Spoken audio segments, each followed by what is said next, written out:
Everybody, thanks a lot for joining us. We are here, we are live, we are in the middle of Game Week 3.11. We're getting ready for Game Week 3.12. There's so much stuff going on across everything at the moment. We had some championship clubs come on board a few days ago. We had Celtic and the rest of the SPFL come back on Sorare for today as well. And right now it's Europa Conference League and Europa League all over the shop, and it wouldn't be a Game Week stream without my co-pilot for the Game Week streams that we've been doing, and that is Harry Trades. Harry, how you doing, my man? Thanks for having us, or thanks for coming back. Thank you for having me, man. No, I'm doing really well, thank you, and yeah, just buzzing to sort of end this Game Week on a high, hopefully, and yeah, I guess stuck into Game Week 12, which is definitely going to be a big one. It's absolutely huge. I don't know. I know we were chatting earlier. I know you never watched the whole Celtic game, but Callum McGregor went off injured, and like I'm fearing the worst, man. Like big time. Like you know this, Harry, right? So like he was involved in like a collision kind of thing where he went to like smash the ball. He knows he's going to take the guy out when he does it as well, if you know what I mean. But then the other guy has just got to the ball first, and then the collision's still been solid, right? He's then rang back. No, it's not really worked out for him, whatever. And then like a minute or two later, like he comes off, has like a proper fitness test on the side of the pitch, comes back on for like a minute, maybe 5 minutes, and then goes off and goes straight down the tunnel, walks and everything. To me, this is where I want your opinion, right? To me, that sounds tendony, you know, rather than muscular. Probably, you know, like if you rip a hammy, you're not doing a fitness test and going back on, you know. No, but then I guess, you know, adrenaline, Champions League night, I know that, I don't know, it's tough. I'd have to sort of watch it over, but yeah, maybe it doesn't sound as bad as you might think it would. I'm fearing the worst. I'm fearing the worst. I'm thinking. I know it's tough. It's tough not to, isn't it? It was like me last night with Fofana. Oh mate, I was thinking about you when he scored. I was like, "What team did he put him in? Where did they finish it?" I had to go and check. I played him in the wrong team. Of course, I did. But I did captain him, and yeah, obviously got his goal. Well, 10 minutes later, pulls up with an injury. Obviously, fearing the worst. I'm hearing MCL. I'm hearing ACL. Yeah. You know, thankfully, apparently it's just a strained knee. Apparently. Which is like 4 to 6 weeks. So yeah, you know, out for the foreseeable, which is not ideal. But yeah, just crazy how it works every game. And he would have had a clean sheet as well. Probably would have scored pretty well. You know, better than 66, even though 66 is decent, of course. But yeah, just injuries. To be fair, it's the first injury that I've been hit with in a long time. I don't know about you. Have you had? I know you've got a bigger gallery, so you are going to get more injuries than I would. But is McGregor like the most sort of notable injury, I guess, you've had recently? Well, that's definitely the biggest one. But on the same night, I'm just oosting and gasping. You'll probably see highlights of this. David Silva has been so close to like a proper Nakamura free kick from like 30 yards out there. So close.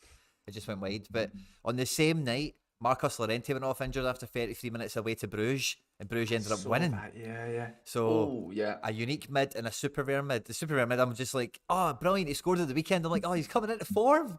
He's coming into form finally. Been waiting for this to happen, and then boom, off. And I think it's I've got it written on my board. I think it's a couple of weeks that they're expecting him out for. I can't remember what it is. I can't see it from over here, but I've made a note of whatever the current reporting is. It's a killer, mate, isn't it? Yeah. It is. It's a real bummer.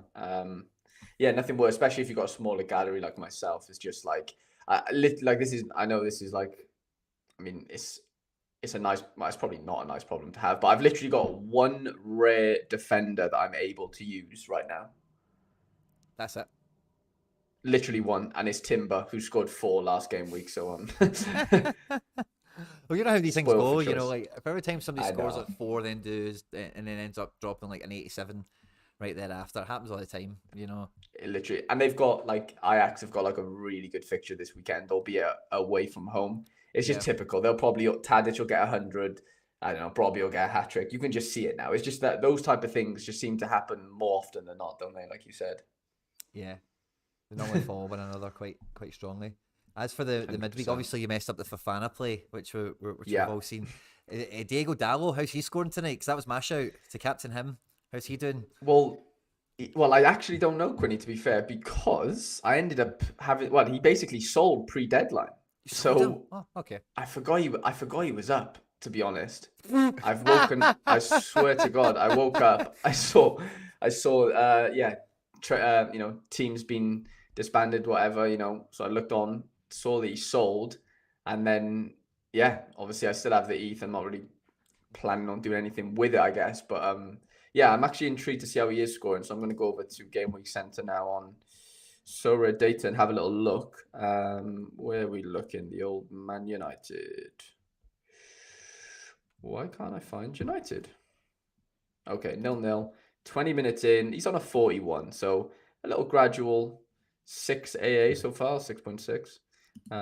Nothing crazy. But my boy Yorbe for 2 goals now for PSV. They're 2-0 up. Cool. He's on a 76, and I played him in an under 23 Super Rare lineup that doesn't have a goalie and DMP defender as well. So that team's currently on 274 points. 3 players have played. So definitely wasted a load of good scores from my Super Rares this midweek. Yeah, your Vitesse went off in a big way, hasn't he, tonight? Yeah, Vitessen's on a 97 if you count his Super Rare bonus. Yeah, I've got your screen I up don't now, know, by the way, Harry, just so you know, I can see your screen's up. Got you. Yeah, so like this under 23 Super Rare is might haunt me a little bit. I've had some really good scores in Underdog as well with, well, one, I guess, Callum Slattery being the standout. Bayer got a start for Burnley and Yari starting right now. But this is the one that might do something. I'm 16 points away from a reward as we speak, obviously only 83% complete. But yeah, if Badiashile decides to go on a bit of a heater, which Trabzonspor's got a man sent off, they're 1-0 up already. Could be an easy night at the office, which might mean no defensive contributions, which could be a bit annoying. And PSV have just scored again, just to update everyone. Could it be a Yorbe hat trick? To imagine. This is still alive technically. Hopefully Jens and Jasper. How cool is that you never got Enzo's goal? I don't think that was an OG, by the way. I don't think anyone touched it. I know. I watched the highlights today, and I was really, really annoyed at that. I couldn't believe it's rubbish. I don't think Danilo touched it. No, you know what? I don't think. Yeah, like you said, I don't think anyone touched it. By the way, Cody Gakpo's just scored for PSV, which is just great for everyone playing under 23s. But yeah, no, weird midweek, with the Timber situation, and it's just fine margins, isn't it? If I put Fofana in there, which I was very close to doing so, that lineup definitely wins a reward. I don't know where it finishes, of course, but just buzzing for Zion, actually, just on a personal note. I don't know if you've seen the goal, Quinny, but he's plucked one out of, he's cutting on his left foot and just wrapped one with his left foot 30 yards out, top corner.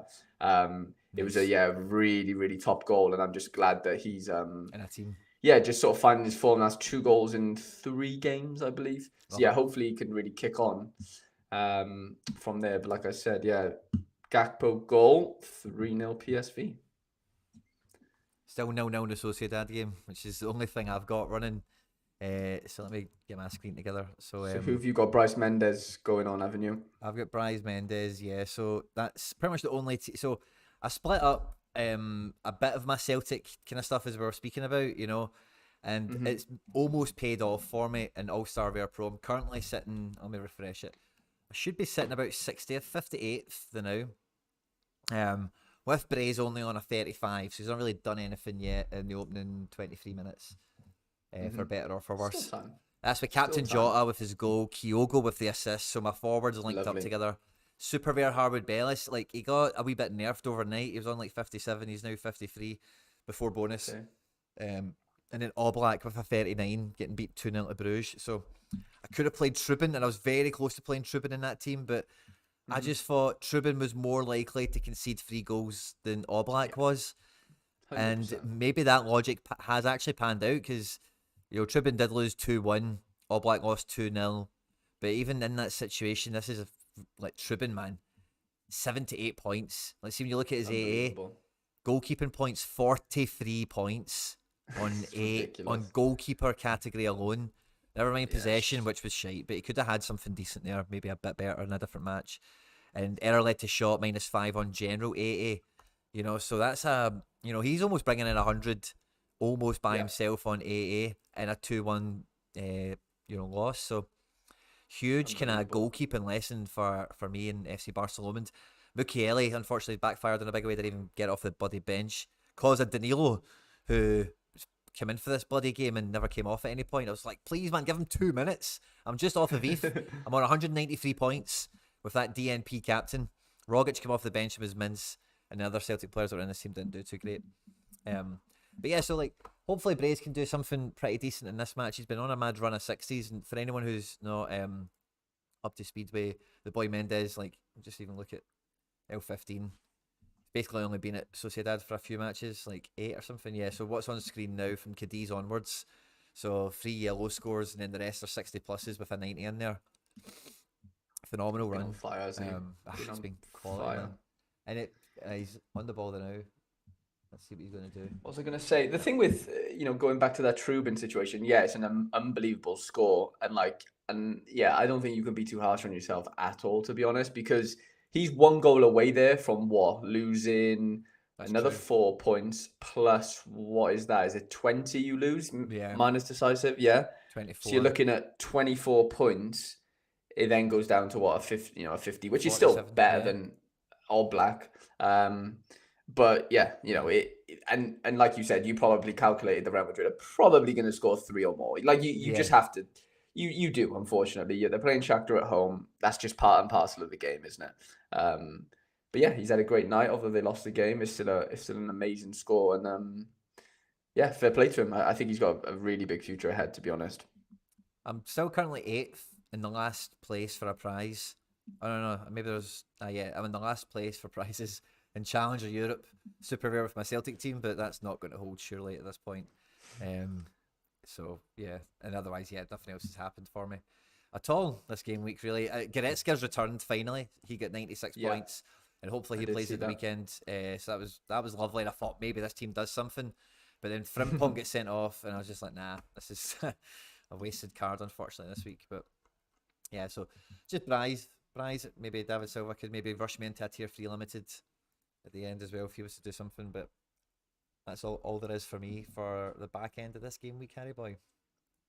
Yeah, we'll monitor it as it goes over the next sort of hour or so, won't we, and see what happens. But yeah, big game week ahead now. 3-12. Game week 3-12 is so the problem it's given me, right, as well. Mulgrew was injured last week, other unique. Okay. So he's 35. I don't really know what the injury was. I've not really went digging for it either, to be honest with you. But I'm assuming and again, they're playing Aberdeen, so it's not a great fixture, to necessarily use him in anyway. So with any sort of question mark, if in doubt, leave him out kind of policy. So with that, with McGregor being suspended anyway, like he's known to be out before that injury even happened, he got red carded in the last match. That means I've got like 2 teams worth of super rares extra now that I'm not going to play as strongly because I've not got those uniques to really tip them over the top, if that makes sense.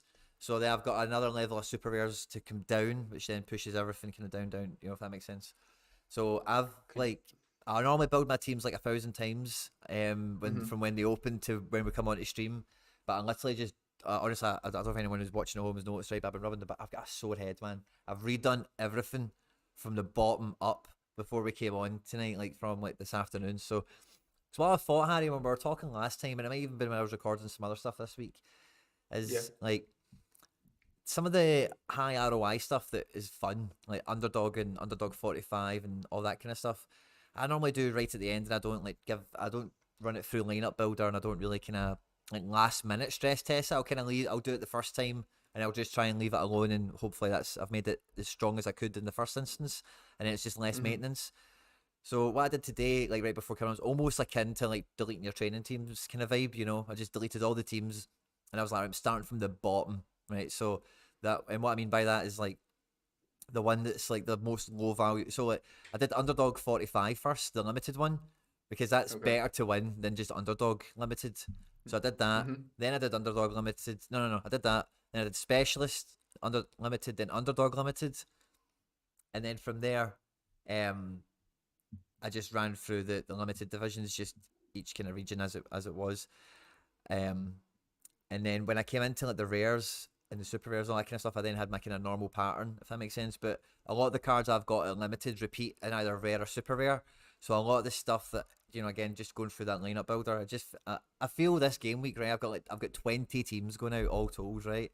Don't know where I'm getting these teams from, but I seem to be selling cards but getting more teams somehow. It's weird. The D2 limited teams open, so I've got that to play with. That was quite fun to do as well.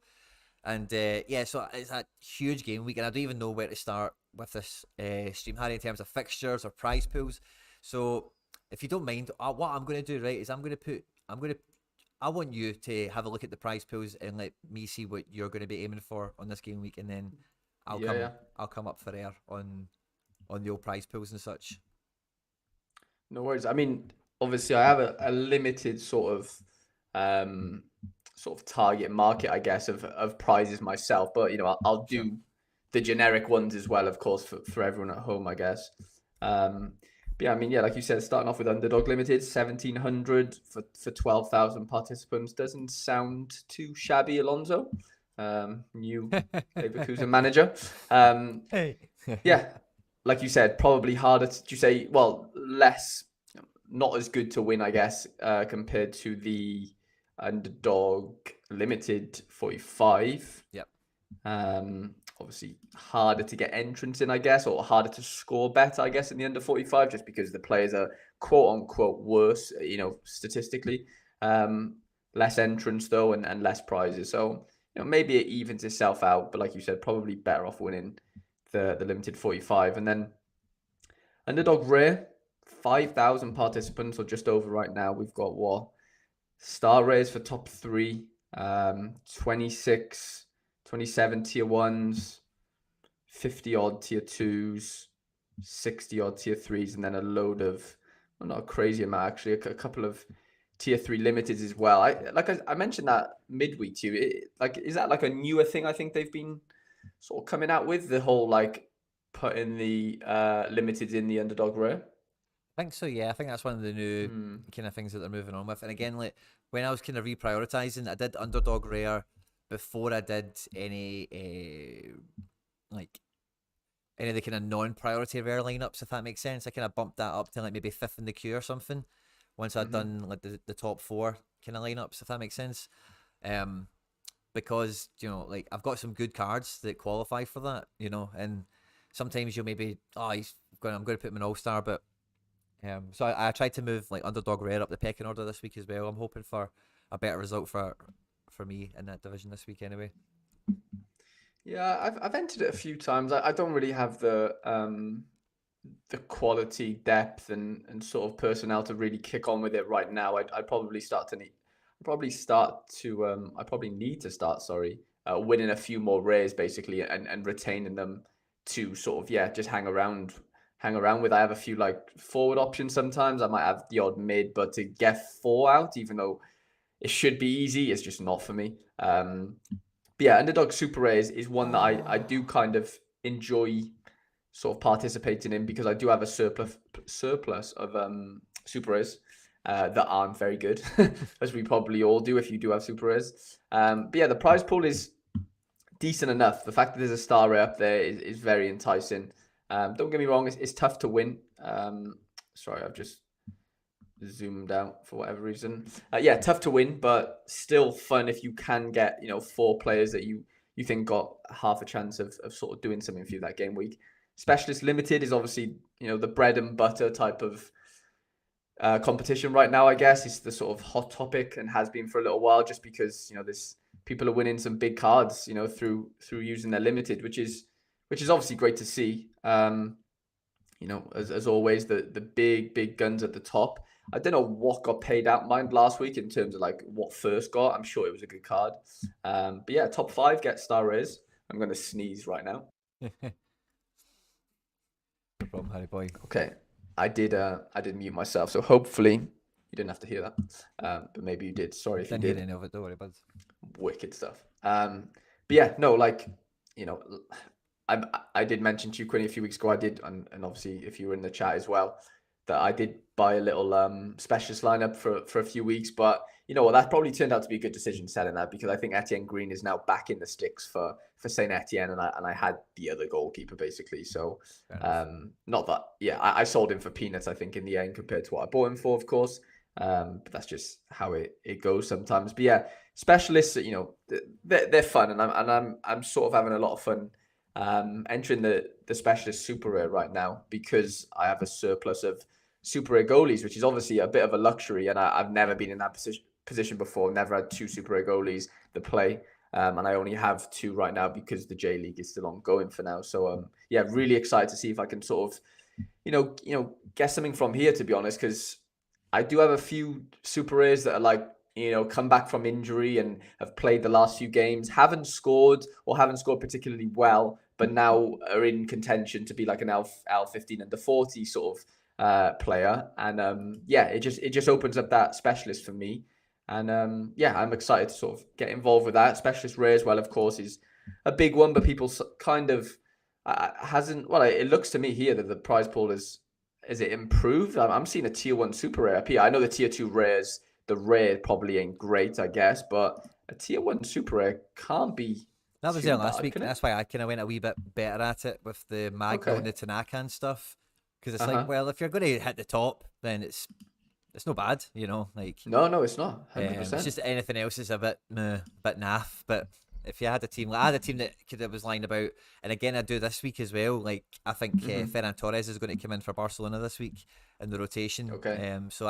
And he's L15 under 40, and I'm thinking he's a good one. And I think Guardiola is still L15 under 40. He was my card last week. He dropped to 90. So if I can get him, Ferran, and I've got some other cards in that league that are obviously in the criteria for the better. So I'm kind of hoping again, like with some loose ends, they're good priority cards, if you know what I mean, but they're not like, I'm not going to put Ferran Torres in my best team because I think he's going to play for Barca, because he might not, it's tough, yeah. And then he might come off the bench and not score, it's just the usual, so cards that have a risk on them, they're the ones that I think I enjoy putting into specialists and underdog.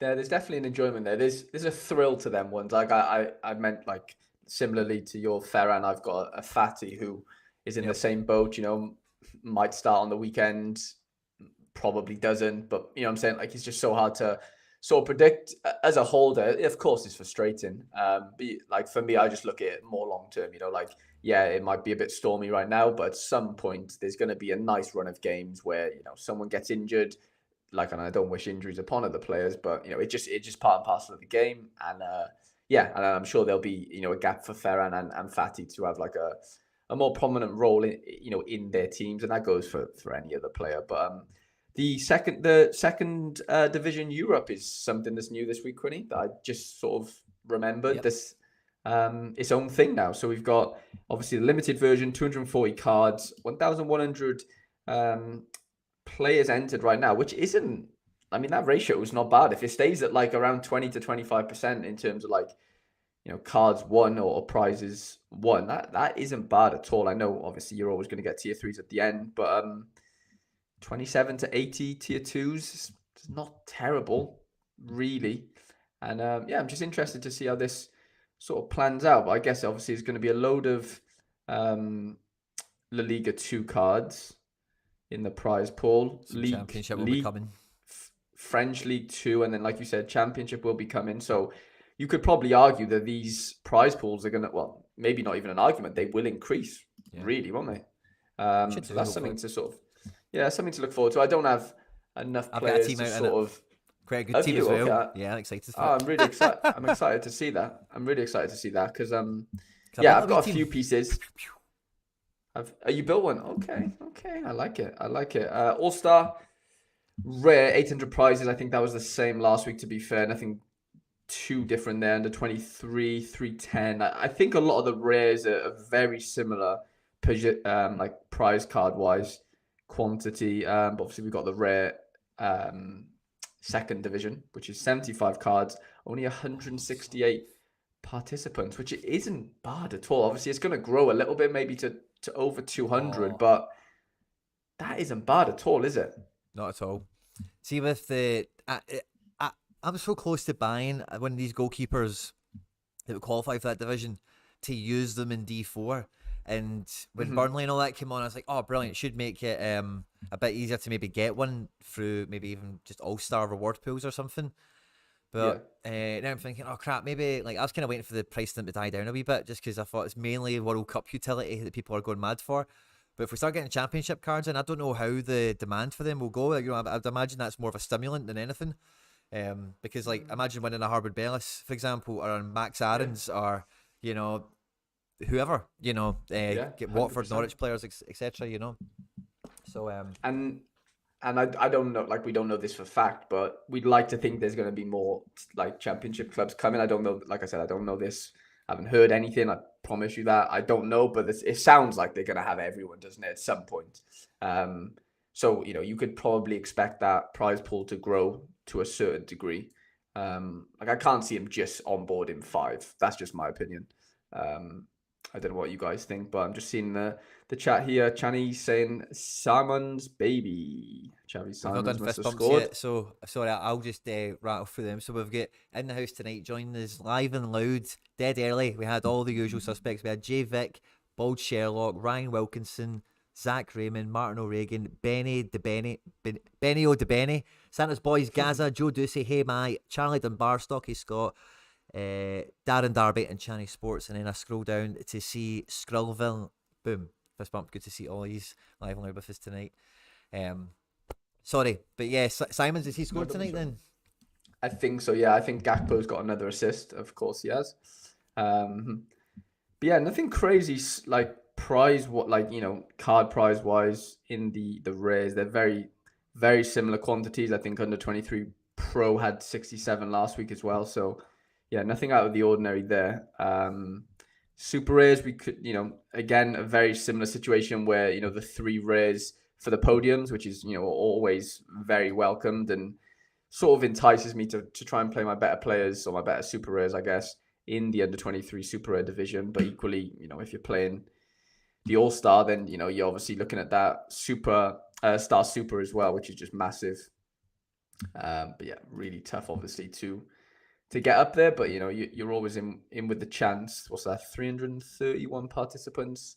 It's going to obviously grow. Let's say 400, but 62 prizes isn't really that bad, I would say, to be honest.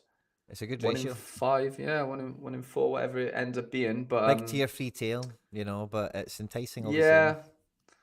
Yeah, there's always a big tier 3 tail, but I ended up winning a tier 3 on the weekend in the form of this guy that I've got up for sale, which I don't think is going to sell. Cool. Nairio Ahmada, I think is the way I'm going to try and pronounce his name. Yeah, I mean, to be fair, he's played the last 5, like he starts. Yeah, he's don't get me wrong. One of these lucky wins you get. Was Yeah, it me? like, I was looking at Gil Smile. No, it was me and somebody else looking at Gil Smile. It's some of these guys you get lucky as hell sometimes, and they just pop out of nowhere, and you're like, I won this crap guy. Now he's bossing 100%. It for Stuttgart, or 100%. Like, if you're winning a tier 3 and he plays, you know what, you've got to count yourself a little bit. But when I say play, I mean like, consistently. You've got to count yourself pretty lucky, I guess, haven't you, to a degree. But yeah, in terms of prize pools, I mean, there's not really much else to. This is funny, actually. Five super rares, 12 participants in the second division Europe super rare. That must be tough to get a team out there, surely. Yeah, it will be. But a lot of vicinity 10 cards, you'd think. Yeah. That kind of thing. Maybe La Liga cards from last year as well, Levante and Granada and whatever. Yeah, I could put. Ooh. I mean, I couldn't do it because there's too many. Yeah, it's not happening for me at all. Do you want to see? I'll show you. No, you go. Sorry. No, fine. No, that's kind of me sort of done in terms of the prize pools. Show us your. What I was going to say is I'll show you The first team that I built by the time when I did the last delete and I went and rebuilt everything from the ground up, the first team I went for was the limited kickoff. So this competition's Okay. got 3 commons in it and 2 limiteds, and I've only got like 12 commons. I don't play casual like everyone else in the world seems to these days. So I thought I'll give it a wee shot. I'll go for it. Mm-hmm. And the team I managed to lay out, I've got Pau Torres in goals, my common. I've played Anthony Nice. Ralston. I think there's a chance he plays for Celtic. I'm not too sure exactly where I fall on that between Ralston and Juranovic, but I think there's a good shout for Juranovic to start this week. And then I've got common Vlasic and common Big Paul on Uachu. So That's big. they're That could be decent. big. They got a good fixture. Yeah, yeah. And then I played Tony Watt Limited, which was a reward card that I got, and I captained him. Okay. So Nice. a wee fun competition, and I don't know. I just thought, screw it, I'll put my commons out, and it's something. Since I don't play casual league, I'll throw Ralston and Watt into this and see what they pull Why out. not?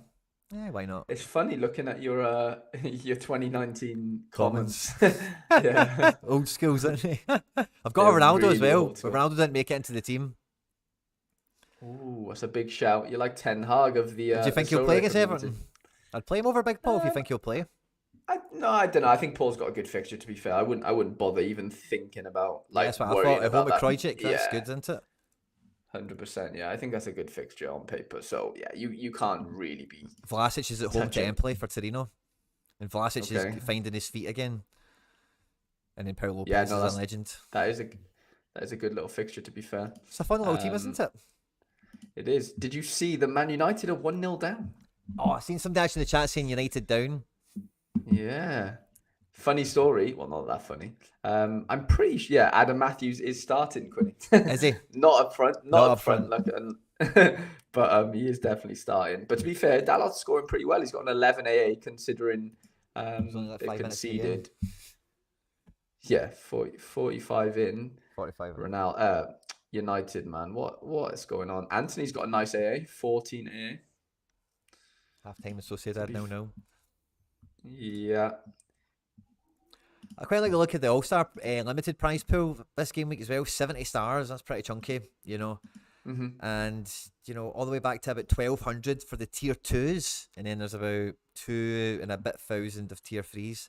So pretty competitive. And like so that was, sorry, I don't know why that one came up next, but so I had good fun picking that team, and then I went and built my under 45 limited, and that I actually tried to make it as strong as possible. I went on to Sorare data and used that advanced lineup builder stuff and whatever.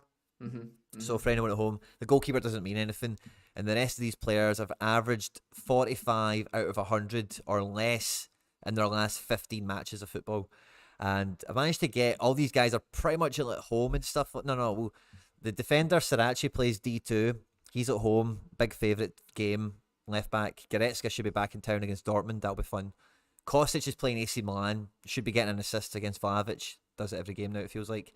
And Negredo is at home to somebody kind of rubbish. And he's been playing the last couple of games. He's been getting some good AA. He does take penalties. He scored a game or two ago. And he's under 45 on his last 15.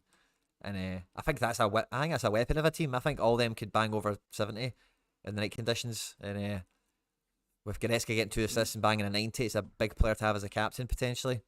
And yeah, top 200. I think I'd aim for with this. Yeah, that captain situation with the underdog's so massive, isn't it? It's unbelievable. Like, if you just hit that captain right, oh my God, the amount of leeway it gives you then, like in terms of your other 3, is actually ridiculous, isn't it?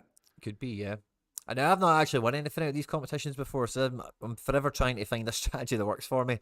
And by building this team first, I've ended up with these cards, and then I've tried not to pull them out later on if it made sense for another team. If you get me, I tried to leave them alone. That then took me to Specialist Limited, which the strategies always get the best 2 L15 under 40s in the team, and then the best 3 guys around that. Hakimi's a bit of a gamble. I'm sure he'll play against Ream, right? But I don't know if it's guaranteed. Trapp and Munayin have got great fixtures, and Falcao, again, similar to Negredo, has been playing. He's got a great fixture, and is like a goal. He could take a penalty, could score a tap in. And Nemeth isn't expected to start, but that fixture against Krojcik, or whatever you call them, is pretty good. Yeah. And even from the bench, he is 60 capable, kind of idea. So out of my L15 under 40s, I made Falcao and them at my best shouts and tried to put them together.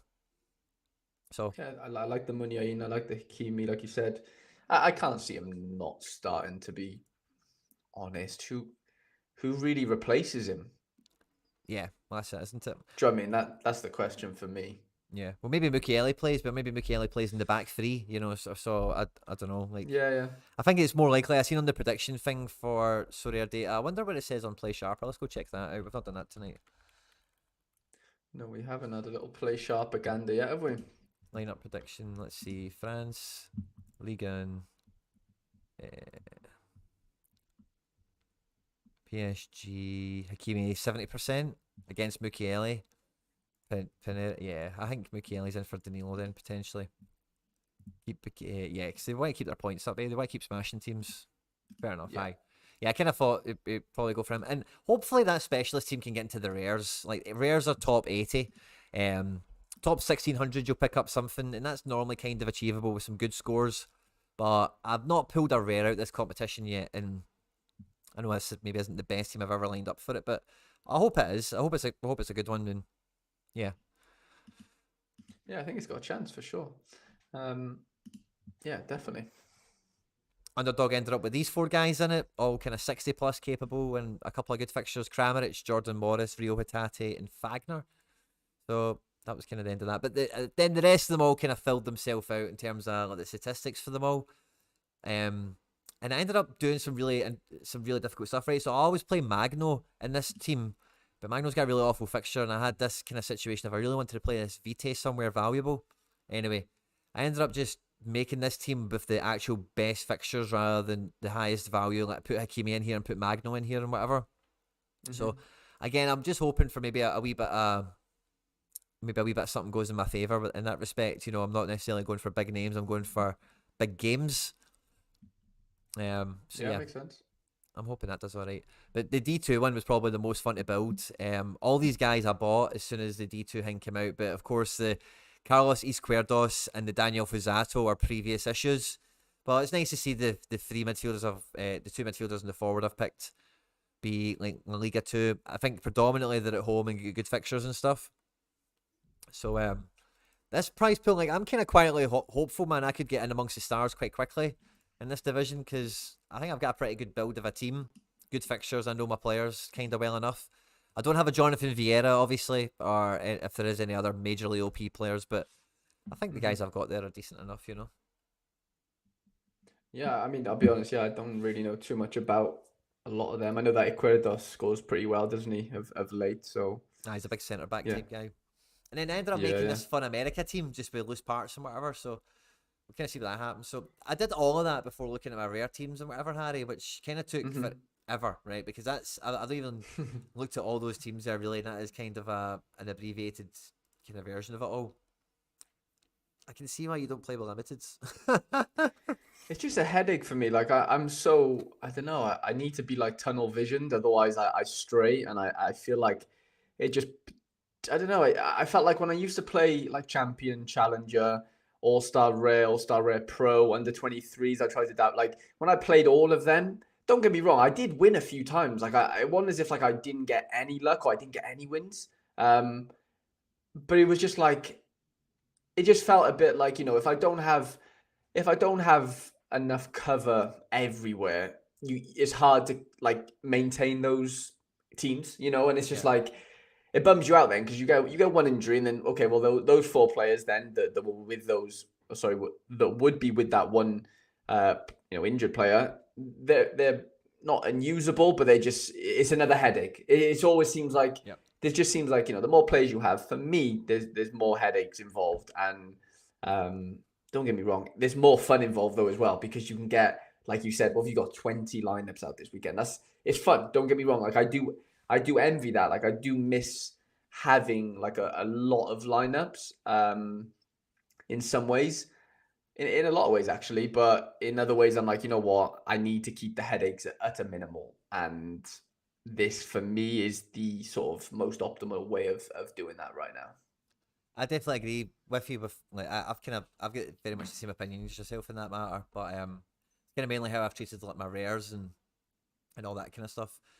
So I've not getting any more of those kind of teams going out for this game week or anything. I've tried to keep it quite simple, quite straightforward. But again, the prize pools, when I've been looking at them, I've not actually looked at the contents of them this week because I've kind of got a feeling that it's not really going to be about trying to hunt because I've not got those uniques lying around or whatever.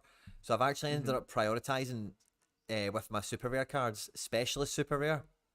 Okay, nice, yeah. With some pieces. So I've obviously built my D3s first and whatever, but I'm not building a D2 before building this team, which is not, it's normally the other way around. So Soraya's playing Real Madrid, and what I'm basically hoping is Soraya is Trubin at the weekend. Maybe they lose 2-1, but he rocks out with a 70. He's had a few stinking games, Soraya. Normally his fixture, it is a Madrid derby of sorts. I don't know if people know that, but like Getafe is like a Madrid team. So it's normally like quite a wee spicy affair and whatever. It's like after Champions League against Shakhtar, of course, and whatever else. So I'm hoping he does okay. Maffeo is playing somebody very favourable as well, Elche, and Maffeo just lives in the opposition box. He's like the Trent of Spain, basically, in that regard. You know, he's just up the right wing and in the box. Harry, I don't know if you know this, but Barco scored last night. Did he? I saw they had a good win. Was it 4-5-0, wasn't it? 5-0. Barco got a goal. 5. Barco got a goal. Hallelujah. He's back. He's back. Jeez. He's back. I've got him up for sale for 1.2. But if no one is interested, that's fine, right? Because he's L15 under 40. River have got another good game. And Barco's one of these guys. I know from having this guy for like 2 years. He punches and bunches. He's had a few games in a row. He's had a few games with some decent AA and 1-0 victories and 1-0 losses and whatever. And I think now is maybe he scored last night. I think maybe he does something at the weekend. And he's L15 under 40, along with gorgeous Georgios Giacomakis. He might start, he might come off the bench. He's good for a goal. And the last thing I'll say on this, Harry, is at last night or through this midweek, right? My best scoring Rio Hatate card has been the forward. 51 points before multiplier. Whereas the defender card picked up 42 points before multiplier. Now, I know there was 3 goals in that. Whatever. Where's my midfielder? Have I played that this week as well?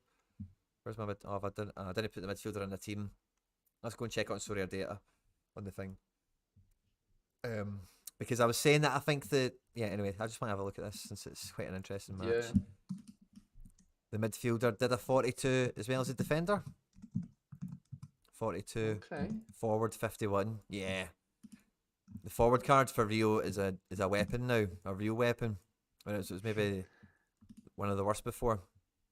So that's maybe going to be something with the style of play exchange and whatever. So anyway, blah, blah, blah. I know that doesn't look like a scary card, that Rio Hatate, maybe compared to whatever, but for me, that's a big one.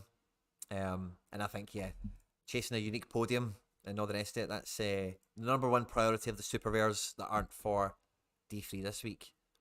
Let's go after those guys. No, that makes sense. I do love the specialist sort of super rare situation. Now that I've gotten a surplus goalkeeper, it does sort of it gives me that kick of having an extra lineup, and I don't look at it as this has to perform. It's more like just I've got a bit of utility out of 2 goalies right now. If I have the outfield players to go with them, then great, and that just allows me to have a little bit more fun than I would on the weekend in that sense, like just sort of seeing my teams roll in. But I was just seeing there what Chani said. I would absolutely love how you two would come together and put my lineups for this weekend. So yeah, that could be something that we could do in the stream. I've seen Joe helped Chani out and did his version. So yeah, maybe we could do that at the end possibly, and show Chani what should he be doing this weekend. But to be fair, Chani, I know you were very close to putting out that Super Under 23 lineup on the weekend, and that would have got you. I think you said like 2nd place. I remember you telling me. So yeah, like this is another hot topic. But I was speaking to a friend of mine today, and like trusting your gut, man, is like so like important. Like I've mentioned it on content before, but like I probably haven't for a little while. But honestly, like that Fofana Timber situation, right? Like I was speaking to a friend of mine who's is a very good Sorare player, and he sort of convinced me, like he did, to be honest, to go with Timber, right? And but in my, like, I'm not just saying it, but like in the back of my mind, I knew Napoli were going to be dangerous. You just knew it. Like it wasn't like out of the ordinary to think that, right? And maybe that doesn't come down to gut. Maybe that's just like an obvious thing. I don't know how else to explain it. But for whatever reason, I trusted him. And I'm not saying you should always trust what like everyone else says about your gallery. It basically comes down to like, you've really got to go with what you think. I know it's nice to have input from other players and other people who play the game, successful people, whatever it is, all different levels, but ultimately you have to make that decision, if that makes sense. Because otherwise there's too many excuses, isn't there? Like, I played Timber over Fafana and it's cost me whatever, but unfortunately it's my problem. Like, I can't blame it on me taking advice. It's my problem. Like, I have to live with that. Channy says, I would have won a Super Rare with 0.6 ETH by the end of it when matches finished. So it didn't hurt as bad as I thought. I mean, yeah, I guess if you look at it that way, then yeah, fair play. I don't sort of blame you. But yeah, no, I am interested to maybe build a few of Channy's lineups. But the initial question of under 23 rare pro or rare, it's always under 23 rare pro for me. But it's obviously dependent on if you've got the super rare pieces, which I think you have. So yeah, I'll definitely have a look at that for you, 100%. Well, I actually had that same kind of dilemma actually, and I decided, because I don't have what do you call it, that much in terms of wiggle room on super rares for U23. So I've actually just went into rare with my Tani, my Yens, and I've put my three New York City rares together. Castellanos, who doesn't play for them anymore, Magno and Santi, and I'm not even bothering with U23 Pro. I've put the Harwood Bellis into All Star as a result. Okay. Along with my Jota.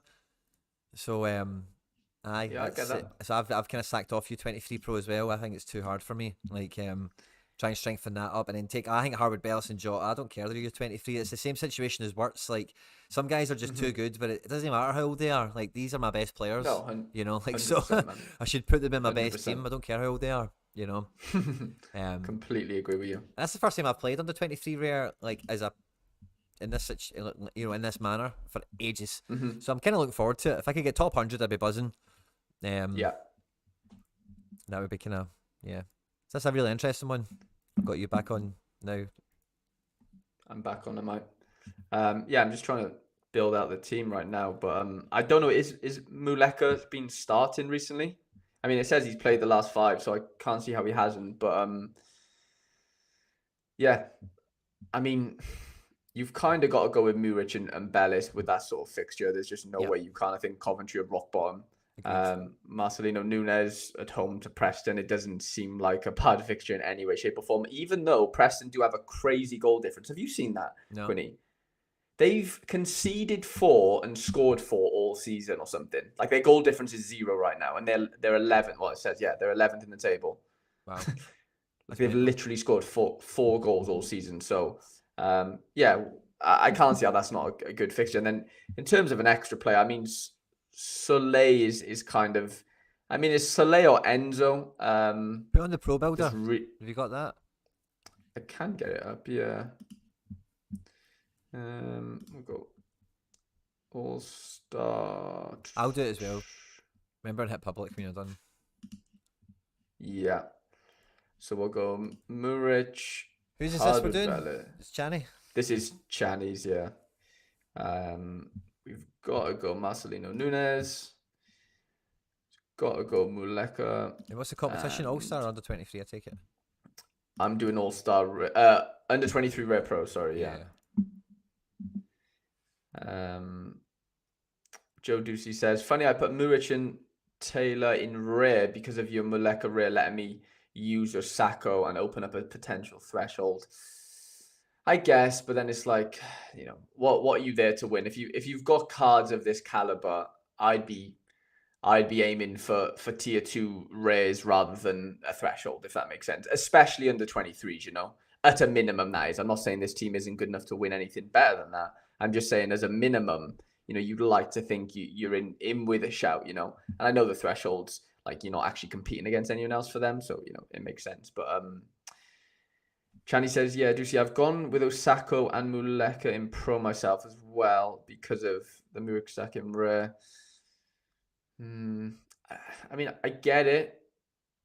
I do get it. But I just don't like it. It depends it really depends what you're gonna prioritize. Like at the end of the day, if you've got other things in the back of your mind, like but then that opens up a rare thing for me, then it's not your priority. That's the way I look at it. Like if under 23 rare pro is your priority, then the best 5 go in there, and you just got to make do elsewhere. It's kind of my thinking. Agreed. Maybe that's a bit too like cutthroat. I don't know. I don't know. Maybe it's too tunnel visioned. Whatever way you want to sort of label it.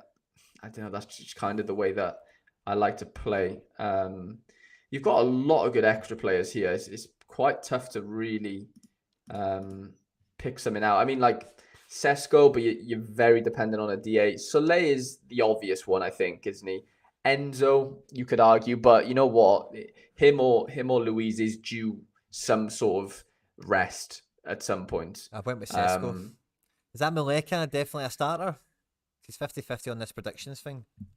Is he? Well, he started the last 5, so I don't know whether that's. I'm just going off. Yeah, I don't know. Yeah, that was kind of my thinking as well. I wasn't sure of how that was looking for him. I'm just looking at the AZ lineup for tonight. Jens Odegaard is in, and Jesper Karlsson is on the Judy bench. Santa's boys under 23 rare can be very strong. That is, yeah, but then that's the problem. Then it's like you're then prioritizing under 23 rare when I don't think you should personally, because I think rare pro is just better. And I know that goes, there's variables in terms of like, yeah, well, you need the cards for it and stuff, but you could argue that you do. So I don't know.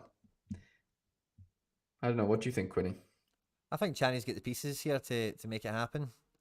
But it is about the game week, because again, like some of the power players like might get rotated, might not get 90 minutes this week, might not have that great a game.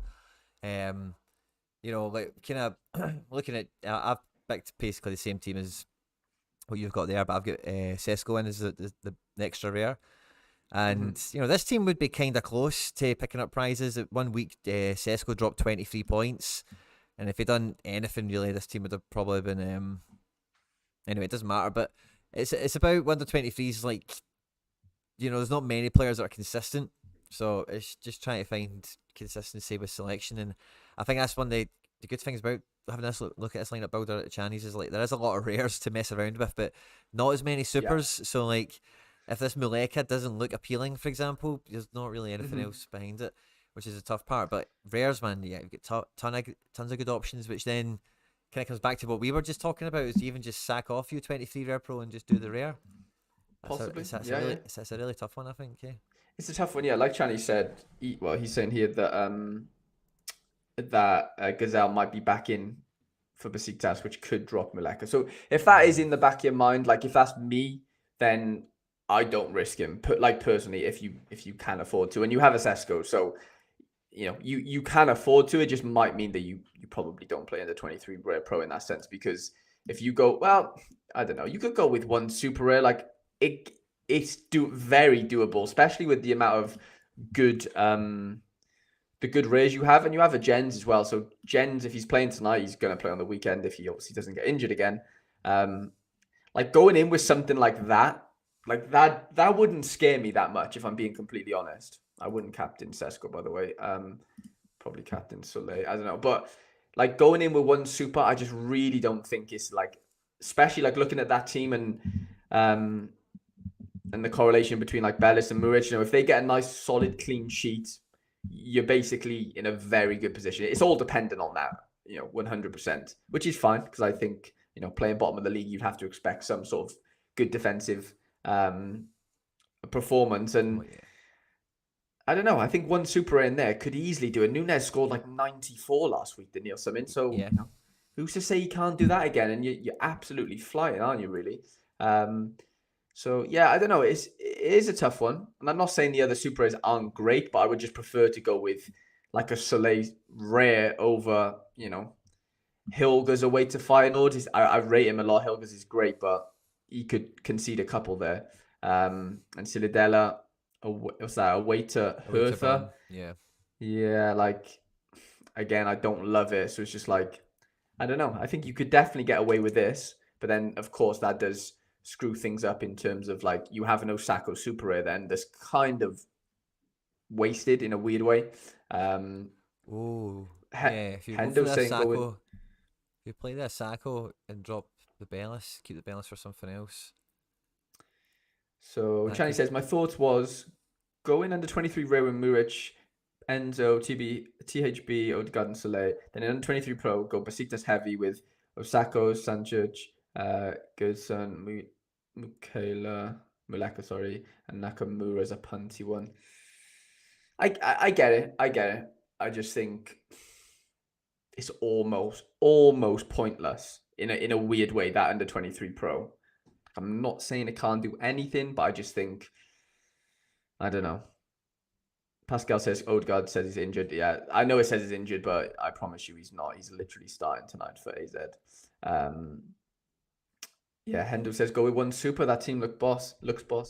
I don't know. This is just my sort of preference. And if you did feel that way, then I would, to give you something else to really cheer on, I would probably go with an all-star rare pro, to be honest, because then you can obviously use the Osako in here.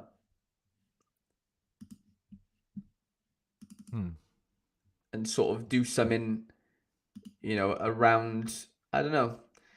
It depends what way you want to look at it. It depends if you really want to win something from under 23 Rare Pro, or do you want to just really win something from under 23 Rare and just have a punty version at an under 23 Pro, like you did mention, Chani. It all comes down to where do you want to win a card from, if that makes sense. You know what I'm saying? And where you really going to put those eggs in terms of, what you got in your basket kind of situation is kind of the way you got to look at it. But this then goes back to like, trust your gut feeling. Like I always say, if you don't think, if you don't like the one super, don't do it. Like, they're your cards. You should definitely sort of do what you're comfortable with 100%. And yeah, that's basically what I got to say on that for sure. Chani says, I just want to win no matter what division. I completely get that. I knew you were going to say that. And it's true. Like, don't get me wrong. Like, what you've said isn't true. Isn't false. But like, the quality of card prize in under 23 Rare Pro is obviously a lot greater than it is in under 23 Rare, purely because it's just loads of tier 3s that you can win. So it's like that. That's why I would be just going as strong as you can in under 23 Rare Pro. That's just my personal opinion. We all play this game differently, don't we? At the end of the day, and that's kind of the beauty of it. Yeah. Probably the best way to analyze it. Let me just get rid of this under 23 Rare Pro. Do you want to go through some fixtures, Quinny, or? Yeah, sure. Let's have a glance over. 2 seconds. I'll just swap. No worries. We don't have to I'll just deep dive, but we can have a glance over. Definitely. Yeah. PSV have just scored again, guys. For anyone that cares. David Silva goal. Oh, fantastic! Is what I'm hearing. Maybe a wee assist from my boy. Cody Gakpo, of course, he scores. David Silva goal. That's good. I've got a limited, but no, I'm not. I'm still 2 points away. Come on, David Silva. Oh, Bryce wasn't involved. Still on 34 points. Come on, Bryce. Come on, Bryce.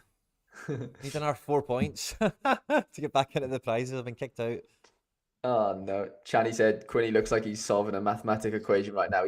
I've been building your teams, Chani. I built your teams. He's trying to solve the Da Vinci Code. Do you want to see them? Have I got them on screen? Yeah, I do. I built your teams, Chani. That's what I was trying to solve. So I went with these two. This is what I did. I went, because I think, like, I've got Muric limited, right? Muric isn't great, right? It's just really useful. Like, he's really, like, the utility economics on Muric are through the roof. Like, especially 100%. Before the D2 division came in and he was challenger eligible. But yeah, he's not been that great for clean sheets this year. So I don't think a super rare Osako is going to be. I don't think Muric rare outscores that Sacco, for example. And like I say, if that Muleka, if you were worried about Grezzo coming in the team or whatever, Hilgers has got a stinking fixture. The Sedilia guy, I think I seen Chani's video the other day, was saying he mainly does better in Europa League or whatever. So why not play the keeper? It's worked before, it'll work again, Yeah. Sole, good fixture. Everyone says he'll play. Nunes, Enzo should play. Sesko should play, whatever. But that's kind of the way I would cut it. But that's what I would do. I'd put THB and Muric in the rare. and No, I get it. do that.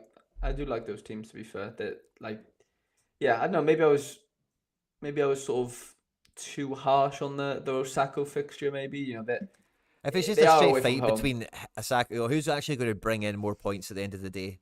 I don't see Muric. Like Muric could do okay, but he's not like he's going to kill it away to Coventry. Like they could concede a Not goal and kill it. clean sheets out. Yeah, I'd be shocked if they conceded though personally. But yeah, does that mean that he outscores Osaka Super? Yeah, maybe not. So Josh says my one concern is Sesko's so inconsistent. Yeah, the only difference I would do to that team is I wouldn't personally captain Sesko just because he is liable I to bet miss for a lot that of. game, I bet that game is Yeah, like surely I this is the game he gets a guess. hat trick. Like when bottom of the league. This this Like is this reminds me of our conversation, Quinny, about the Furuhashi and Hatate one, where like I would go with Soleil here just because I think the clean sheet is more nailed on, even though they're away from home. Like you said, it is a good fixture whether you're an attacker or a defender. But I just think that type of game in my brain just seems more probable. Don't get me wrong, Sesko scoring a goal isn't out of the fucking question. Like let's not get it twisted, but like in my brain, I just go, does Soleil pass his life away and do they get a clean sheet? Like most probably. Does Sesko score? And like right now, I just like I can't like. Do you know what I'm saying? I can't say that that's going to happen indefinitely over the Soleil situation of passing pretty well, might get a duel here and there.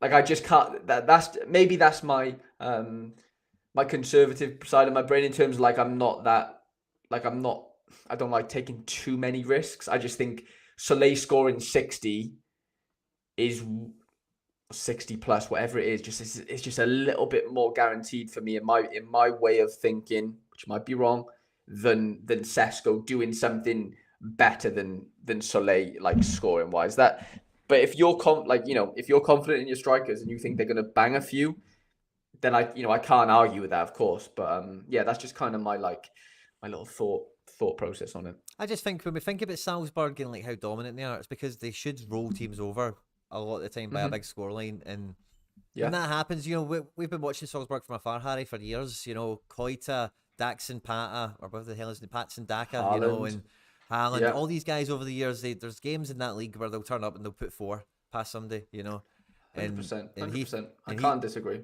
he fancies he's the next one off the chain, off the so like I'm not saying it will happen, but for me, No, no, like that Odegaard's got an injured thing over him, the Muleka's got an injured thing over him or something as well. I just thought he looks the safest, and if it's going to come in, it's because he scored a couple of goals, and if he scored a couple of goals, let's jack that up. Let's put the captain's armband on him. On you go, I Benji. got you. Go get us a hat trick, son. No, I got you. I can't yeah, I can't really disagree with you. Like I completely get your thought process, and either one, Just my thought obviously could process. be That's right. all it is. Yeah, like that's the beauty of football, isn't it? Everyone sees football differently, and yeah, that's kind of why we all sort of love the game, I guess, because it's so subjective in a lot of ways. But yeah. Oh, there's a red card in this Sheriff Tiraspol game. Don't know Oh, if is it's it? for Sheriff or for it's for Sheriff. That's good. Hopefully Monaco BC will get a just goal now. scored. Well, this weekend we 3-0. have their Klassiker, so hopefully there's no major Bayern Munich dominance this game week. I think these games, like normally Bayern do still win them, but don't normally tend to come out with it with clean sheets. Dortmund get a good result last night, I'm sure. Adeyemi got a goal, and Yeah, who were they? Dortmund. Sorry, Bellingham had a couple. Yeah, they had a They good game, played didn't they? Sevilla. Is that Yeah, what it was? Yeah, Lopetegui get papped and Sampaoli's now in. So yeah, that could be a fun game at the weekend. Dortmund maybe ascending, and Munich, are definitely not getting weaker, certainly. But yeah, Bremen Hoffenheim will be fun to watch if it's on the telly. If you've nothing else to do, it won't be dull. I promise that. And Italy, anything amazing? AC Milan Juventus is normally really dull, but let's see what happens this time. They're both in the middle of this Champions League. Chelsea obviously battered AC Milan last night, and people are on TalkSport saying that AC Milan going to get the top 10 in the Premier League and stuff now, which is just mental. And Juventus, what was the Juventus score? They beat Maccabi Haifa, didn't they? Like 3-1 or something in the end. yeah, they had a good result. So maybe Juve are getting their act together. And, so that game could be interesting. I don't know if necessarily be high scoring. Napoli away to Cremonese. Oh wow, yeah, that could be another Napoli route for sure. Yeah, that could be tasty, couldn't it? What was that, another goal? Very tasty. Oh wow, is that a goal?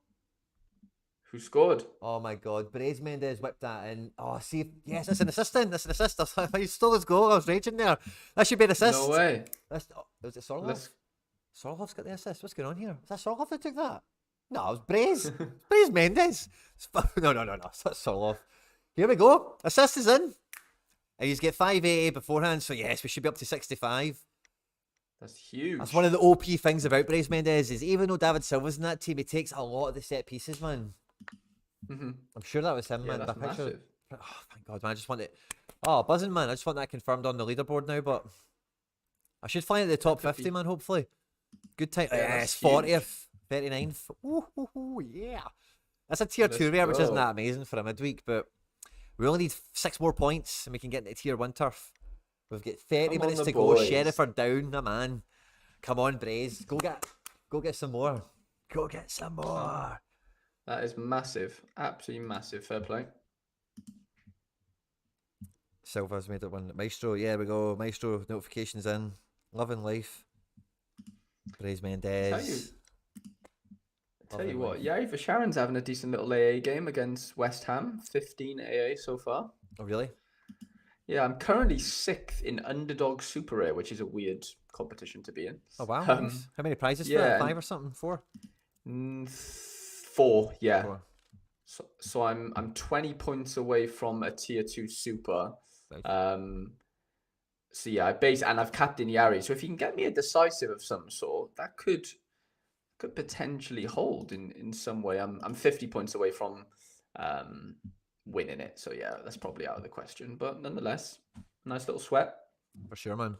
Hopefully we've got one going on at the end of this game. And where are our tiers Paul from again? Like Macedonia or something? No, it's not. Somewhere, where is it? Somewhere really small. Yeah, it is somewhere obscure, I'm sure. Brace Mendes and the boys are at it tonight. Right up for it now that they're down to 10 men. Going for blood, yes, that's it, wee man. There's guys, you know what it's like, Harry, as well. Having watched football, we've kind of watched football through the same lens for the last few years.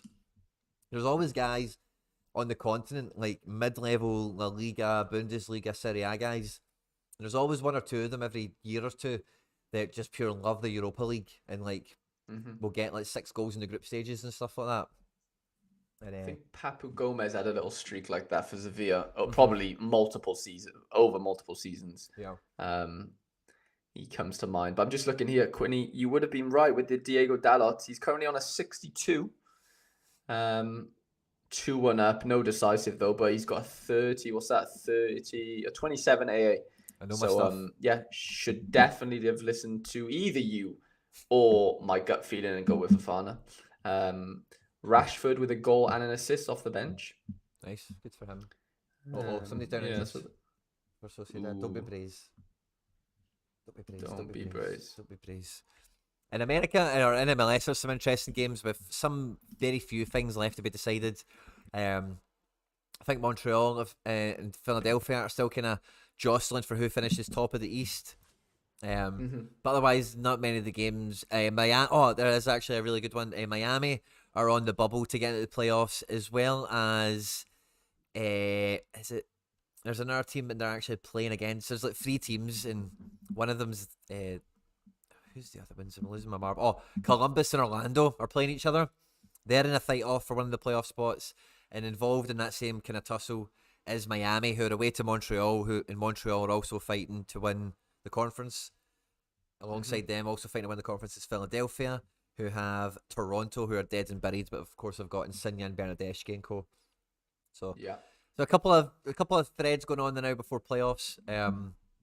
In MLS, have you still got much MLS? Just Jesus Ferreira still. Jesus no, you're fine. Yeah, no, Jesus is basically the main culprit. I do have a Frankie Amaya who actually scored last week for New York Red Bulls, which was surprising. Yeah, he fell off the face of the earth for the last 3 months. So yeah, nice to see that he's alive. And Jesus this week, I'm actually quite skeptical to actually play him because they are at home to Kansas, who have been actually really good of late. And Dallas have secured their sort of playoff spot, and I don't think they can win the conference. So I think, yeah, so I don't think there's much reason for them to like risk him really. Like he might play, but then I'm just like, I don't know. Kansas has been really good recently. I don't know if I really actually like that fixture as much as it might sound on paper in terms of like, Dallas being home, Ferreira normally scores, like blah, blah, blah. I don't know. Maybe that's, again, pessimistic of me, but. Fair enough. No, I can get that. Because like, well, I didn't play Dallas cards last week. I didn't play Malajet for the same kind of reason, and I think it kind of does spill into this week again. Sociedad, who I'm watching now, they play Villarreal, so that's maybe one of the more interesting La Liga fixtures the neutral might care to watch. The wee Madrid derby that I mentioned before with Getafe Real. Atletico Madrid are going to host Girona, which should be an interesting watch because Atleti are falling apart, and Girona have got lots of kind of nice Sorare pieces knocking around their team, so maybe there's something there. Celta Vigo, my Spanish love affair, if you like, away to Barca. That should be fun to watch as well. And otherwise, no. Seville with the new manager in, home to Bilbao, and Bilbao are third in the table and one of the best. I was chatting with Etienne 23, and he gave me a really interesting stat on Bilbao that they've got like a really high successful, was it chance creation conversion or something like that? Like they really make high quality play. I can't remember exactly what his point, what the statistic was. I beg your pardon, but that was his point. So anyway, that could be a really interesting game if, like me, you have some athletic cards. Anything for you in Spain, Harry? You're not really a La Liga guy, are you? To be fair, Fatty Fatty and Pedri, but then also I do have a Tanguy Kouassi or Tanguy Nianzou that plays for Sevilla, which has been in and out recently because of the manager situation and stuff. Sampaoli's going to have them playing free at the back, probably. Okay. Well, I was told today that Sampaoli was the one that kind of obviously brought Saliba through effectively at Marseille. So I'm hoping he can do a similar sort of job with Big Tanguy and sort of breed him through and sort of give him the confidence and the playing time he basically needs to flourish in that league, which I think he has all the qualities to do so. It's just getting the manager to really believe in him, So yeah, I am actually going to risk him, I think, in a lineup. Nice. Somewhere, in my five lineup situation. But yeah, no, I'm excited to see how that sort of plans out. Nothing else is jumping out at me other than Salzburg away to Altac as being one of the OP fixtures. Okay, yeah. In La Liga 2, I don't think there's anything going to impact on the 23s in any major way, or even global for that matter. The K-League's winding up, and again, it's got that same kind of, let's just call it Dallas syndrome, if you like. The whole K-League is basically like that, as far as I'm concerned. Yeah. Porto away to Portimonense, or Portimonense?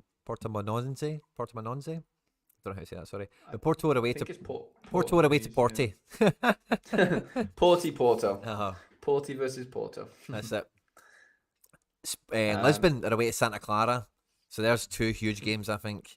And Benfica at home to Rio Ave. I think, they're three huge games in Challenger potentially. But the only good thing is all these teams are like doing midweeks as well for Champions League and such. So maybe they don't bang, but they'll all win, won't they?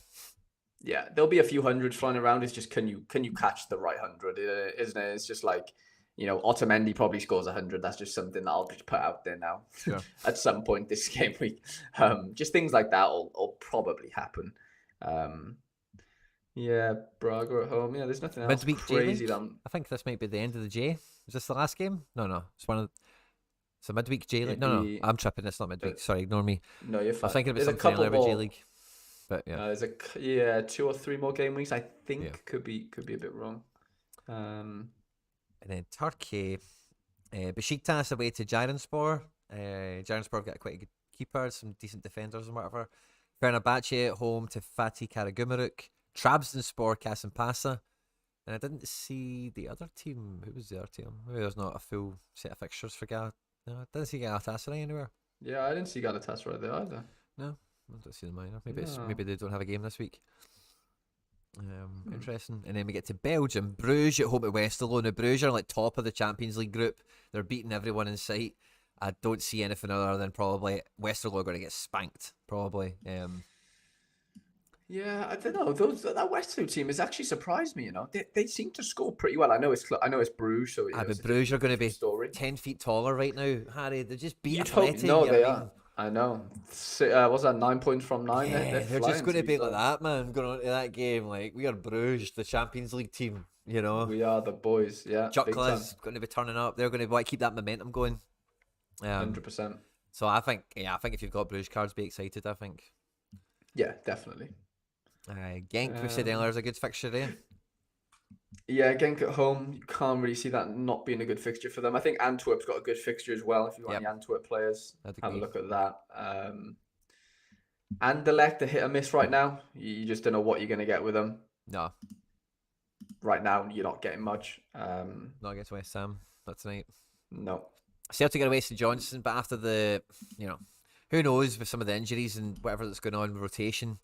So I did say I would go through my expected team, right? So since we're at Celtic, I think it'll be Joe Hart and goals. There is maybe a wee Yeah. bit of room for a surprise on that front, given the nature of the second goal. But I think it'll be Hart and goals. I think we'll have, I think it'll be Ralston. I think it'll be Welsh and Jens again, and I think it'll be Taylor. Oh, almost a goal for Mikel Merino. The midfield, I think it'll be Abelgard, Hitate, and O'Reilly. And then I think the front three is going to be Maeda, Kyogo, and Jota. And then what I think is going to happen quite quickly in the match is we're going to see Haksabanovic for O'Reilly and Abada for Maeda in the second half, and we're going to see Taylor for Bernabe. I think that'll happen as well. So that's kind of how I expect the game to go off. Brais Mendes, sliced them open, man, and that would have been some goal. Oh, so close yet so far. So yeah, that's the team that I expect to see. I think Bernabe, I don't think the manager will rotate too much. McGregor's forced out, so I think that forces Abelgard in because Moy is getting an injury as well, apparently. That's why we've seen James McCarthy play some Champions League minutes, oddly enough. And I don't think he'll want to upset the midfield too much. We've seen with the manager before, he wants to keep players like Rio and O'Reilly like in the firing line. He wants to keep them at the hot end of it. He wants to keep them pushing and at the top end of their limits in that respect, So that's why they'll get subbed off at 60 minutes. They'll give everything until they can give no more, then they'll be asked to rest, Yeah. But with McGregor being out, I think they'll keep those two in, get the job done, and then the rotation relief will come in, sort of thing. Because the next game against Leipzig, Harry, that we are going to, we'll be going to Parkhead next week. I think the manager, so unlucky not to get a result last night. I think there's so much more onus on, really, we need to get the Champions League campaign really started in effect, in terms of like trying to get some bloody points on the board. And we came really close in every game, it feels like, but it needs to come together at some point in these campaigns. And get match day 4 is always a great fixture. So anyway, with that in mind, the manager will want to keep them hot, but he won't want to kill them, It's kind of the way I think of it. So I think that's primarily as well why I think Maeda will start over Abada, even though Maeda missed down to his religious thing he was up to. He was fasting for 25 hours. He'll be back in. He'll be getting up to speed again. I don't think there'll be any issues with him, but I think the manager needs and wants Maeda's press against Leipzig. And I think I seen a few Twitter accounts slating Maeda after the game. I thought Maeda did exactly what you asked Maeda to do in that game. He was basically a right wing back, and as soon as he came off, I don't know if you've seen the goals, but the third goal, right? I'll say this: we just made 2 subs. We'd subbed off Maeda and we subbed off O'Reilly, and we brought on Forrest and Haksabanovic. See if you see the area of the pitch where Nkunku gets on the ball on the halfway line. He then plays this big, beautiful diagonal ball for Simican.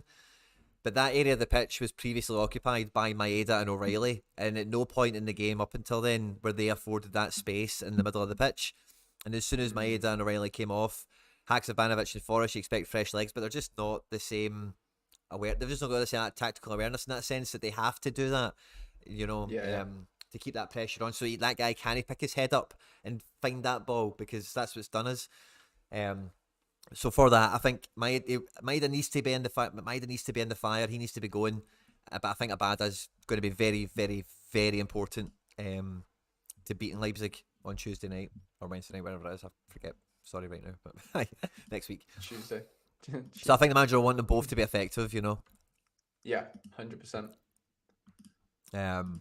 100%. Hendo saying Soleil over Sesko, no brainer. Minnesota, Vancouver, Cincinnati 2. Galatasaray have got the game off. I guess these are all MLS shouts for tough games that have got something riding on them with Vancouver and Minnesota. I actually looked into it. Minnesota's form versus Vancouver, it looks all in the favour of Vancouver, which is why I was trying to prioritise that Pedro Vite card that I won, who was like a no name tier 3, and his L3 is like 75 or something, which is quite fun. The Leipzig game will be an unreal atmosphere at 100% will, man. It's like a 6-pointer as well. You know, it's getting dark at nights. I was saying this to Harry. The magic about Parkhead that everyone talks about is always when it's dark nights and we've got the floodlights on and all that good stuff. So this is going to be a proper topper of a game, especially if we can get a result, man. The place will be like nothing else, man. It'll be something else. Yeah, I'm buzzing for it. Absolutely. Giacomo Zamboni's asking how many loans this week, Harry. Let me check my gallery. None, to be fair. Yeah, no loans this weekend. Otherwise in Scotland, quiet one. Nah.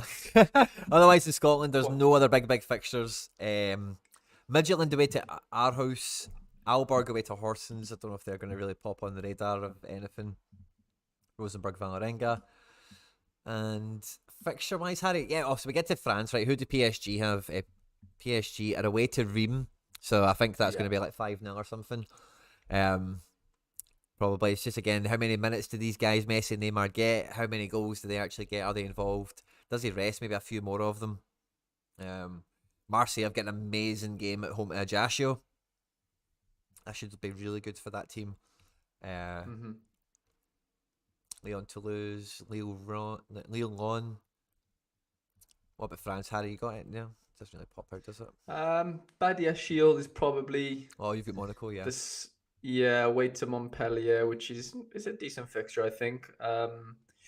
Other than that, to be fair... and I'll have Lafont somewhere, who's probably going to concede 5 again. So, not really counting any luck in that sense there. Fair enough.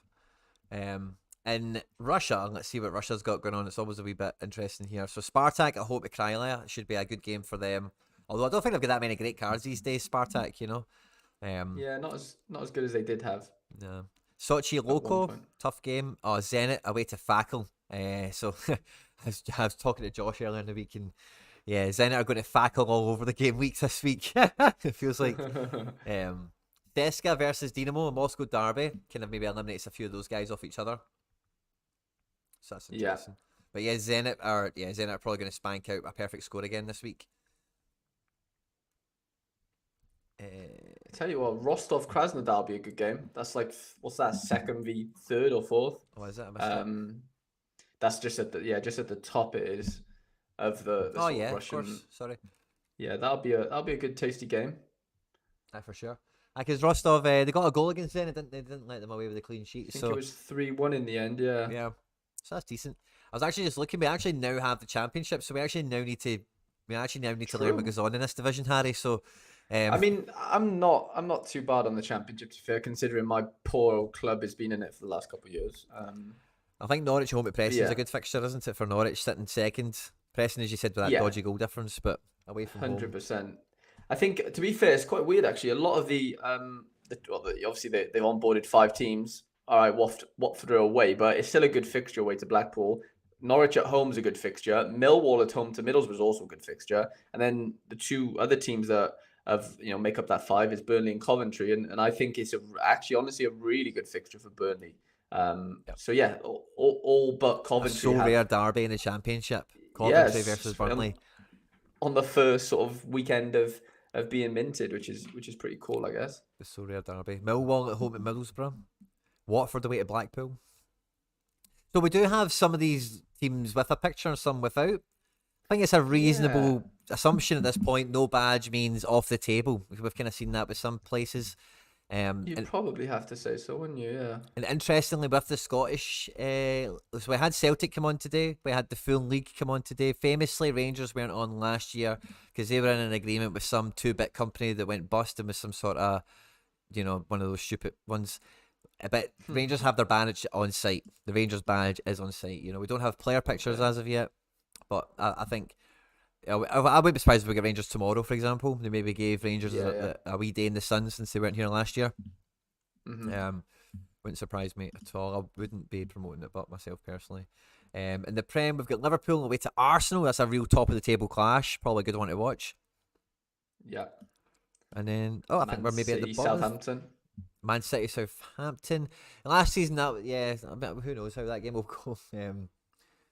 But yeah, it should be Haaland. It should be Haaland time for sure. But 100%. And then we've got Southampton's Liga can Pro, be a wee which... banana peel team sometimes. And finally, we're getting to Holland down here. I'm like, Jesus, where's all these fixtures going? We've got thousands. Ajax away to Volendam, huge fixture.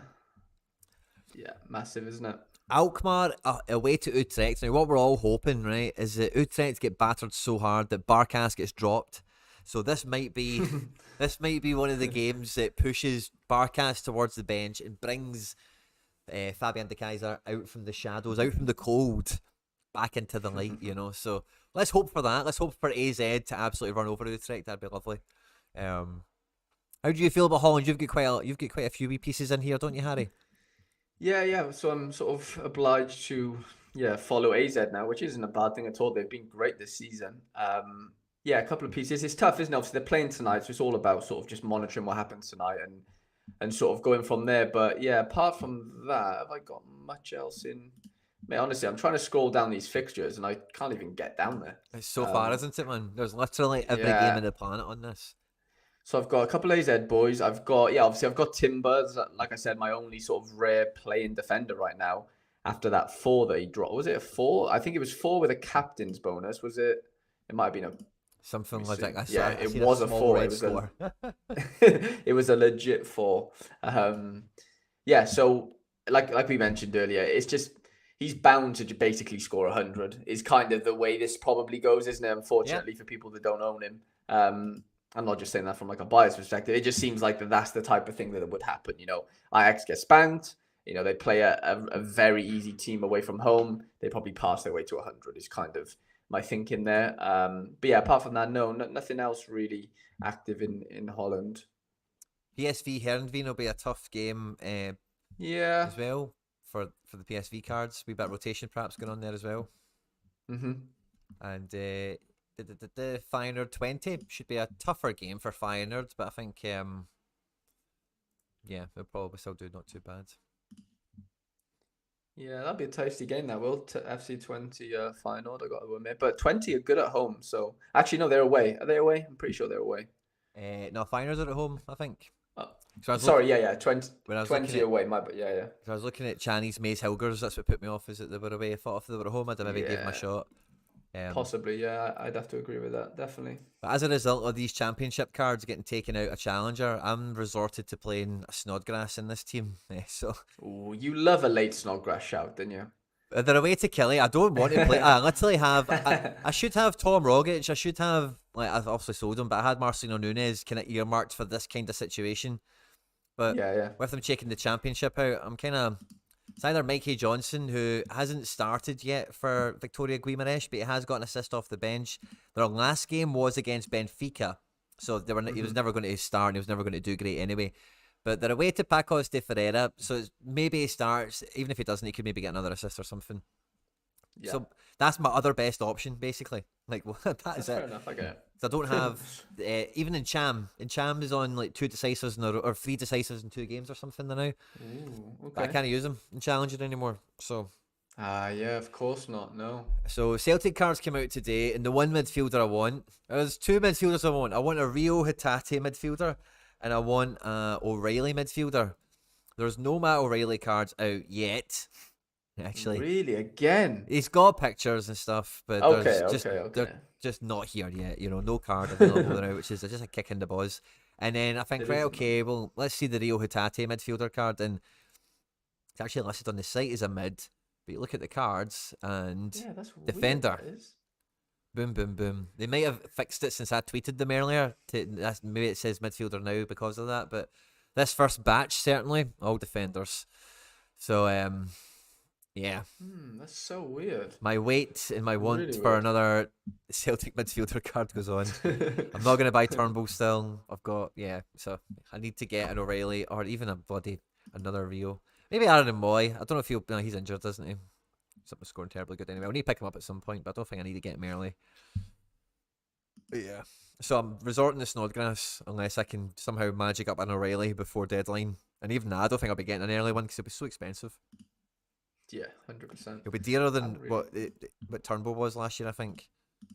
Do you think? Yeah, what people thought Turnbull was is what O'Reilly is. He's on a wee bit. Let's have a look at his form.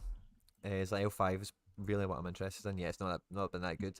Maybe we can get him actually quite fairly priced in. That could be great. I love that his L5 is shite. Actually, that's brilliant. I bring him out. Maybe that's why they've not brought him out yet, because his L5's honking. That wouldn't surprise me. That would not surprise me at all. Harry, have we seen? Have we went through your? We've not been through your teams, have we? No, we haven't really had a. We've a kind of little bounced glance about at it, to be everywhere. fair. I kind of did some teams Yeah, kind of we've- randomly, and then Yeah, I didn't mind this type of little bounce around though. To be we went honest, and did It's been Channy's quite- teams. Then we looked at the fixtures. Yeah, we did it all all sort of lopsided, but I've enjoyed it. Oh, we're on Been your fun. screen now, bud. Okay. Yeah, so I sort of left it quite late to make these teams just because obviously a lot of these guys will be playing tonight as well. So there's a lot of sort of questionable things to sort of go over. But this is what I'm would like to go into the game week with, barring any injuries tonight, of course. Yeah. Of course, under 23 Red Pro as always. Because of the rare defender situation, I'm having to I have to use an under 23 super rare defender. I don't have to use two. Of course, the extra could be anything of super rare, but just so happens that Quest has got a good fixture. Badia Shield, they're winning 3-1 tonight. I don't know. I'm getting second thoughts a little bit. Maybe gets rotated on the weekend. Who knows? Yeah. They're away to Montpellier, like I said. Costa, I don't love the fixture, but I've got no good goalkeeper fixtures this weekend. Utkin's at home to think his Krasnodar, fixture's like we okay. said. I think it's okay, yeah. It is okay, but you just never know with Porto. I know they just won 2-0. Fair enough. Costa had an absolute stormer, penalty save. It's just he's bound to concede. It's just how it kind of just works with Costa. He'll have an absolute stormer and then just surprise you with a very average clean, no clean sheet game. But yeah, Daniel Lookin at home. Been waiting for a Daniel Lookin home game for a little while. I know it's against Krasnodar, who are good. Savinov in goals. They won't be easy to break down, but I do feel like this could be a nice AA game for him. With crosses and free kicks and what have you, and just sort of attempted assists and that. Do I think they win the game? Who knows? But I'm just hoping he gets a really good AA to where that might not even matter. Sure. Carlson's on the bench tonight, so that hopefully means in the starting lineup for next week, I'd hope. Or sorry, not next week, this weekend, of course. Away to Utrecht. I don't love the fixture, but again, I'm not blessed with fixtures this weekend in terms of my forwards. Jesus Ferreira, you could argue, is a good fixture, but do I want to risk it? I don't know if I want to. Which leads us to under 23 rare. Lafont, as always, is just going to let us down. It's just as simple as that. I'm sorry to be negative, but it's just how it is right now with Nons. Timber, we've mentioned, could end up scoring 100. Pedri at home to Celta Vigo. I like it. Barca need to. It's a great fixture. Barca do need to rebound somewhat after that annoying loss in their eyes against Inter, even though Inter played or defended exceptionally well. Enzo at home as well is again an amazing fixture, and then we've got Big Jens. Depends on what happens tonight. I might go with Fatty. I know Fatty. I don't know he's not going to start, but chances are he won't start. Where Jens, chances are he starts. Barring anything tonight. It's all about monitoring tonight for me. But under 23 super rare, I've actually gone with Gaten Cook for the first time in this division, so it's the second week of me owning him. And yeah, Nice. Tanny's got as you would know, Quinny, I'm sure you still have your Tanny, don't you? Yeah. Tokyo away, which just doesn't look great on paper, I'll be honest. Don't get me wrong, neither does Anderlecht at home, which is what Gaten Cook's got as a fixture. And I don't know, Anderlecht seem to be struggling to score goals right now, which I'm happy about. If they struggle again, then that's great for me because that means clean sheet, of course, right? Yeah. He does have a lot less XP though than my Tanny, which kind of bugs me in my OCD ways. But nonetheless, I've got to go with what I think has the best chance of a better game, whether that's AA, whether that's the pro lineup clean sheet. builder with us. That's, I think that's have, great for goalkeepers. It is good, and I have done that, and I can kind of show you how that looks. And to be fair, if we're going off Hit the new one. the sort of numbers, the new one. If we're going off the numbers that they're sort of showing us here, then technically Tanny is the better choice in the sense that he's got more chance of a clean sheet. Yep. On paper, but we all know football isn't played on paper. And yeah, I don't know. I just have a really bad feeling that the Tanny ends up conceding here, which Coop might as well, of course. They're playing Anderlecht. They're a good team, but Anderlecht are really struggling right now to score goals, and I'm just banking on that. And I think that really plays a part in my thinking, if that makes sense. Um, so and they're home. If they Who's were away to Anderlecht, I it'd would be a different. I don't know. I'm coming back Go to on. that Trubin thought earlier of who's more likely to concede three. Um, it's a good question. I don't think it's much in it personally. I'd argue Tani has more of a chance just because Anderlecht aren't scoring goals really right now. Okay. So that's the only thing for me. And remember when we said last week, Gaten Cook ended up having like a 40 or like a 30 AA or something. Oh yeah. He had like a what did he have in the end? I don't know if we can see it from here, but he obviously conceded 3, but he ended up on 48. So yeah, he basically had like a 20, what's that, Oh nice. 23 AA or whatever it is. Obviously lost a load of points as well because of the goals conceded, and that was against Club Brugge. So for me, if they concede 3 against Club Brugge, I fancy him to concede less against Anderlecht, or the Yeah, yeah. Anderlecht version that we're seeing right now. That's kind of the way I'm looking at it. Yeah, yeah. I can dig it. But you know what? This could be completely disintegrated because Segi Kawa's like a 60% on play sharper, which I don't Who's love. alternatives? There isn't much. There's Jordan Bayer, who did play with Harwood Bellis last night for Burnley, and they got a 1-1 draw. I think Charlie Taylor comes back in because Taylor was on the bench. That's kind of my thinking there. Okay. And then if I go into used, I do have Tanguy, who potentially might play under the new manager. I know, it's a tough one to sort of gauge. And what I was going to say is, their defense is on the ropes, man. Like they are 100% big time. Somebody else went off in the game. Oh, you mean in the game? Oh, right, okay. So like I would look into that, but I would say there's maybe I'd say maybe their squad's quite thin now in defence. Yeah, no, I would definitely not bet against that. I'm just gonna have a look at last night what happened against Dortmund. Well, Navas came off at half time. I don't know. See, that's crazy. They played 3 at the back last night, and he still didn't get in. That is shocking. That Carmona. So see Carmona, the guy who played right centre back. He's the right back guy I was telling you about, the wee young guy that was pure squaring up with Morata and stuff. So that's kind of like 2 right backs have played, if you know what I mean. Mm-hmm. And then Tellez is a left back, so it's kind of like a funny 5 at the back they've played. It is a funny 5 at the back, I agree. You know what I mean? It's weird that is. Well, it clearly didn't work, and for whatever reason, I don't know. And then it's Nico Williams, who I've got a weird feeling they might just bring Sergio Aurier in because they've been shocking recently, and he hasn't been great either. Yeah. So I'm like, you know what? I really don't have much to go off here. Like, I really don't. Don't get me wrong. I could swap Badiashile or Cuesta for him for Sekikawa and then bring in a super rare mid into the under-23 pro, which is, you know what, on reflection or as we're speaking, probably what I am going to do. I think that unique, like, you think you have to give that a good fighting shot this week because you're in a good spot. Goal last week, and Florentino Luis is a risk as well though. But the problem, not a problem, it's a good problem to have. I have a lot of super rare mids, like a lot that could do something. I haven't even touched Varela. I've got Sforza in a weekly. For Sharon isn't even getting a sniff. Like, I've got a lot of options here, so I probably need to utilize this a little bit better and maybe sort of be a little bit safer with the Sekikawa situation and maybe not play him and go with Badiashile there or Cuesta and sort of bring in a super rare mid into my D3 lineup. So that's kind of how that's looking. Zion's got a great fixture though at home. Obviously great goal last night, so hopefully he can carry on scoring goals. And then we've got a specialist super rare, which like I said, I'm really enjoying sort of playing right now. Matson's got a great fixture at home. I think they play Executor, however you say that. Excelsior. Yeah, Excelsior, sorry.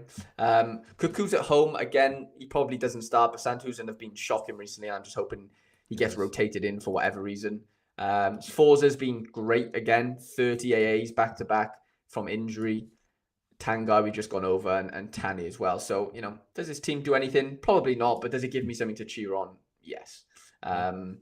And then underdog, just my leftover, like legit leftovers. Nico might get rotated. Slattery's been good. Goal in the week. Jelle, like, I just don't trust him right now, even though he had a good AA last game. Like, for whatever reason, Richie Delat seems to come in now and again at right back, which just kills his chances of sort of starting every week.